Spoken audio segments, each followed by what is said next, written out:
As soon as Ramona stepped through the back door, she knew something was wrong. There was a chill about the house, and it had the faint mustiness of a place that had been closed and unoccupied all day. There was no welcoming fragrance of simmering meat and vegetables. The tiny light on the crock pot was dark, the pot cold. "Oh, no!" cried Mrs. Quimby, noticing. "What's wrong?" asked Mr. Quimby, coming in from the hall, where he had gone to turn up the thermostat of the furnace. "Wrong?" Mrs. Quimby lifted the lid of the electric casserole on the kitchen counter. "Someone forgot to plug in the crock pot this morning. That's what's wrong." The family gathered to peer in at the cold vegetables and raw meat.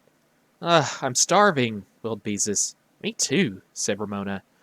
"I thought you turned it on," said Mrs. Quimby to her husband as she shoved the plug into the socket. "The stew could cook overnight and be warmed up for the next evening."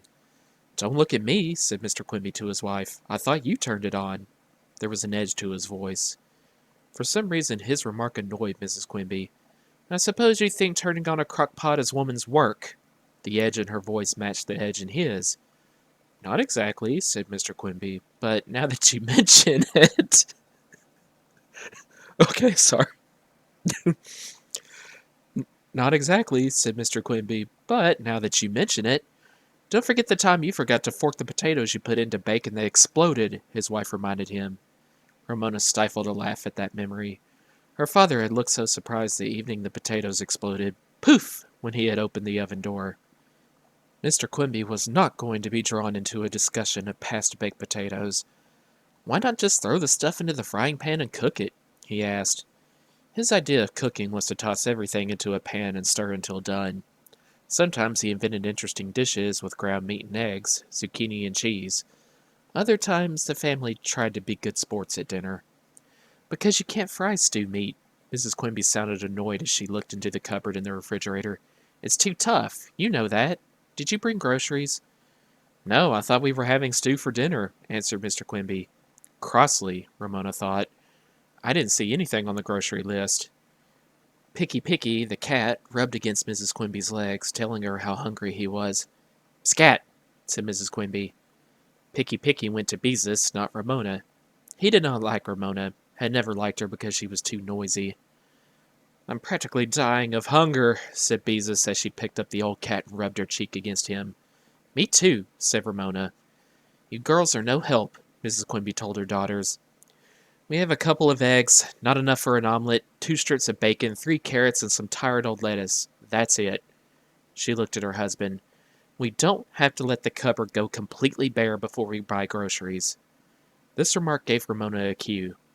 "Old Mother Hubbard went to the cupboard," she began, but she did not finish the rhyme because she could see no one was listening. "Any time we are low on groceries, just make a list," said Mr. Quimby. "That's all you have to do." "I could make carrot salad," suggested Beezus, as if carrot salad might smooth things over.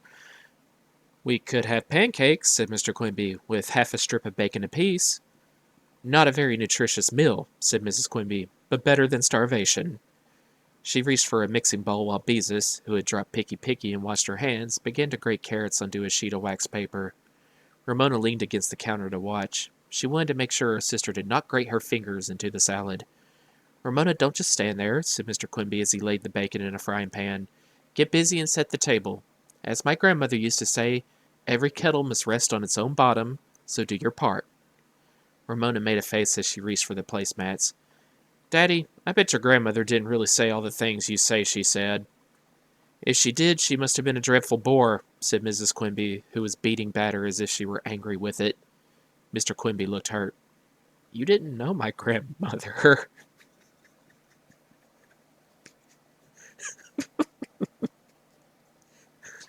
The way this family's fighting over this. Mr. Quimby looked hurt. "You didn't know my grandmother." "If she went around spouting wisdom all the time, I can't say I'm sorry." Mrs. Quimby was on her knees.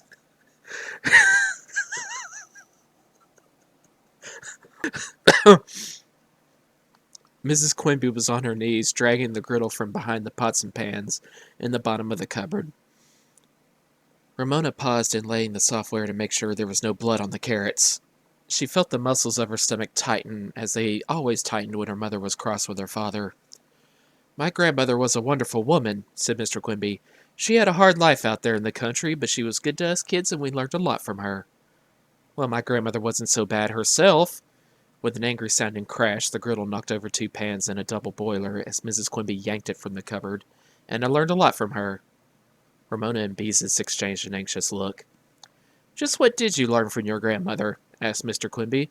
As far as I could see, all she ever did was gad around and play bridge. Ramona and Beezus exchanged another look. Were their parents quarreling? Really quarreling? Yes, the sisters' eyes agreed. Both girls were worried. Mrs. Quimby set the griddle on the stove with more noise than necessary. She was plainly trying to think what she had learned from her grandmother. Finally, she said, My grandmother taught me to pick flowers with long stems and to pick a few leaves to put in with them. Very useful, said Mr. Quimby. The hint of sarcasm in his voice must have annoyed Mrs. Quimby because she said, My grandmother didn't have much money, but she had a sense of beauty. The drop of water she flicked on the griddle refused to dance. No matter how much my grandmother had to scrimp and pinch to make ends meet, said Mr. Quimby, she always managed to find money to buy paper for me to draw on. Scrimp and pinch to make ends meet, thought Ramona, liking the sound of the words. She would remember them. The smell of bacon sizzling made her feel better. It also made her hungrier. My grandmother taught me useful things too. Mrs. Quimby had had time to think. She taught me that a dab of spit would stop a run in a stocking. What? She flicked another drop of water on the griddle. This one danced. The griddle was hot. Some grandmother, said Mr. Quimby, spitting on her stockings. You're both being silly, Beezus burst out. Just plain silly. Young lady, you keep out of this, ordered Mr. Quimby. Beezus glared at her father. Well, you are, she muttered. Mrs. Quimby silently poured 4 puddles of batter on the griddle. Ramona prayed that the quarrel, whatever it was about, was over. Beezus stirred mayonnaise into the blood-free carrots, which she then divided on 4 limp lettuce leaves on 4 salad plates. Mr. Quimby turned the bacon. Mrs. Quimby flipped the pancakes. Ramona's stomach relaxed. In a moment, her mother would slide the pancakes onto a platter and start another 4 cooking. Ramona could hardly wait, she was so hungry. Are you sure those pancakes are done? Asked Mr. Quimby as his wife slid the pancake turner under them. They don't look done to me. They bubbled in the middle before I turned them, said Mrs. Quimby, and they looked done to me. Mr. Quimby took the pancake turner from his wife. Using it as a weapon, he slashed each pancake in the center. Ramona and Beezus exchanged a shocked look. Their father had slashed their mother's pancakes. He had gone too far. Frightened, they watched raw batter ooze from 4 gashes in the pancakes. Their father was right. The cakes were not done. Now what would their mother do? Mrs. Quimby was furious. She snatched back the pancake turner, scooped up the oozing cakes, and tossed them into the garbage. You didn't need to do that. Mr. Quimby looked amused. He had won. You could have turned them again and let them finish cooking. And I suppose your grandmother made absolutely perfect pancakes, said Mrs. Quimby in a voice stiff with anger. Mr. Quimby looked calm and even more amused. As a matter of fact, she did, he said, brown and lacy, cooked all the way through, and with crisp edges. The best pancakes you ever ate, stated Mrs. Quimby in a voice that made Ramona silently pray. Mother, be nice again. Please, please be nice again. Right, said Mr. Quimby. Light enough to melt in your mouth. Be quiet, Daddy, prayed Ramona. You'll make things worse. Oh, you! Mrs. Quimby gave Mr. Quimby a swat on the seat of his pants with the pancake turner before she threw it on the counter. Bake them yourself since you learned so much from that noble grandmother of yours. Ramona and Beezus stood frozen with shock. Their mother had hit their father with a pancake turner. Ramona wanted to fly at her mother, to strike her and cry out, You hit my daddy! She dared not. Mr. Quimby tucked a dish towel in his belt for an apron and calmly ladled batter onto the griddle while his wife stalked into the living room and sat down with the newspaper. If only he wouldn't whistle so cheerfully as he deftly turned the cakes and drained the bacon. Dinner is served, Mr. Quimby announced as he set a platter of hot cakes and bacon on the table and pulled the dish towel from his belt. Silently, Mrs. Quimby joined the family. Even though her mother was usually a much better cook than her father, Ramona had to admit her father made excellent pancakes. Unfortunately, she was no longer very hungry. She felt all churned up inside, as if she didn't know whether to cry or to burst out of the house shouting, My mother and father had a fight! Please pass the butter. Mrs. Quimby might have been speaking to a stranger. May I please have the syrup? Mr. Quimby asked politely. So, the funniest thing happened at school, said Beezus, and Ramona understood that her sister was anxious to start a conversation that would smooth things over and make their parents forget their quarrel, perhaps make them laugh. After a moment of silence, Mrs. Quimby said, Tell me. You'll never guess how a boy spelled relief in a spelling test, said Beezus. How? Asked Ramona to help the conversation along. Mr. Quimby silently served himself 2 more hot cakes. He spelled it Rolaids, said Beezus, looking anxiously at her parents, who actually smiled. Ramona did not smile. But the man on television spells relief that way. He said Rolaids spells relief. I've heard him. Silly, said Beezus, but this time she spoke with affection. That's just a slogan. Relief is Relief. Oh, Ramona was glad to know. Table talk sank back into silence while Ramona thought about spelling. Spelling was full of traps. Blends and silent letters and letters that sounded one way in one word and a different way in another, and having a man stand there on television fooling children was no help. She was glad she had a big sister who understood those things. The evening was quiet. Mr. Quimby dozed in front of the television set. Mrs. Quimby took a shower and went to bed to read. Beezus did her homework in her room. Ramona tried to draw a monster eating a mouthful of people, but she could not make the picture on paper match the one in her imagination. Her monster looked as if he were eating paper dolls instead of real people. The house was unnaturally quiet. The television droned on. Both girls went to bed without being told. Unhappy thoughts kept Ramona awake. What if her mother and father did not love one another anymore? What if they decided to get a divorce like her friend Davy's parents? What would happen to her? Who would take care of her? Beezus was closer to being a grown-up, but what about Ramona? She wanted to cry, but could not. She felt too tight inside to cry. Tears teetered on her eyelashes, but would not give her the relief of falling. Finally, Ramona could stand her fear and loneliness no longer. She slipped out of bed and tiptoed into her sister's room. Ramona? Beezus, too, was awake. I can't go to sleep, whispered Ramona. Neither can I, said Beezus. Come on, get into bed with me. This invitation was what Ramona had been hoping for.